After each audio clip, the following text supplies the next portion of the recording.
Bonjour, je suis sur la place Tiananmen pour vous délivrer les dernières informations liées aux deux sessions, l'événement politique le plus important en Chine.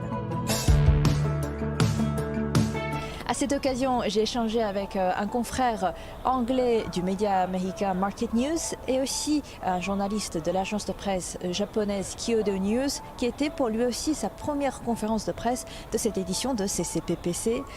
En tout, une douzaine de sujets ont été abordés, comme des soutiens aux PME chinoises, économie numérique, initiative ceinture et route, et aussi le 45e anniversaire de l'ouverture de la Chine cette année. Ce qui m'a marqué le plus cette année, ce sont des mesures annoncées pour garantir l'emploi et la sécurité sociale des employés chinois. Parce qu'en effet, plus de 11 millions de nouveaux diplômés chinois vont se retrouver cette année 2023 sur le marché du travail en Chine. Et pour le reste du monde, eh bien, selon le rapport de l'emploi et questions sociales dans le monde tendance 2023 qui a été publié par l'Organisation internationale du travail, nous avons vu que la croissance de l'offre mondiale de main-d'œuvre, en effet, devrait continuer à ralentir, ce qui entraînera bien sûr des pénuries dans le monde. Le chiffre du chômage mondial devrait atteindre 208 millions de personnes et en même temps, quel rôle jouera la Chine? Qu'est-ce que la Chine va faire pour résoudre ces problèmes? Eh bien, il faudrait qu'on revienne sur la situation chinoise avec ces 1,4 milliard de personnes qui dépassent le total des populations des pays développés.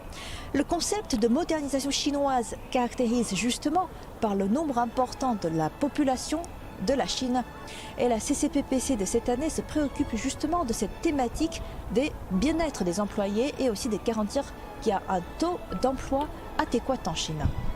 Quelques pistes de réflexion ont été avancées pendant cette conférence de presse et voici ce que j'en ai retenu. 1. Les universités vont donner un coup de pouce dans l'accompagnement des étudiants et vont faire en sorte que l'éducation s'oriente davantage vers les besoins du marché. Et 2. Le gouvernement chinois va en effet garantir la sécurité sociale pour ceux qui ont un travail précaire, comme par exemple des livreurs de repas, des livreurs de colis.